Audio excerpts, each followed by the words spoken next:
Keyshawn Johnson was on ESPN's KJM this morning talking about paying Baker Mayfield. Here's Keyshawn Johnson. Pretty easy to replace Baker Mayfield because I can go get a Marcus Mariota, for instance, and put him in there, or Kirk Cousins. If I want to revisit that, and I've coached Kirk Cousins in Minnesota, if I'm Kevin Stefanski, Kirk Cousins has another 3 years left in him.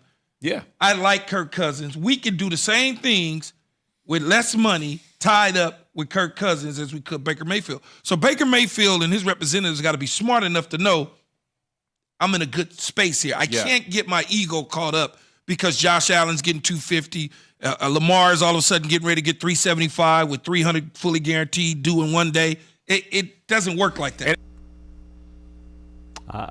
Dan, I don't think I've ever heard Baker Mayfield or any of his representatives say that he should be paid like Josh Allen or Lamar Jackson. And I certainly wouldn't bring in Marcus Mariota to run this offense. Those are my initial reactions to that. Yeah, I mean, there's like two kind of points there, right? The first is, and I think we've talked about this before, if you're going to move on from Baker Mayfield, what's plan B?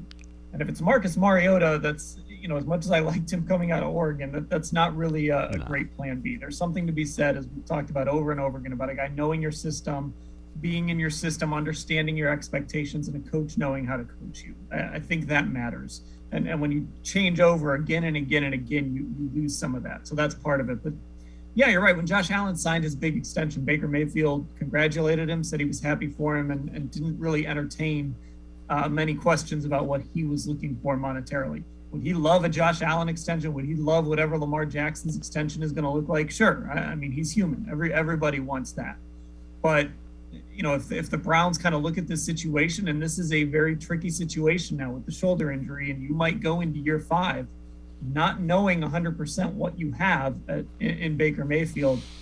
If that lands somewhere in the $30 to $35 million range, that's not a bad deal for Baker either. No, and you know what? That's probably not a bad deal for the Browns either.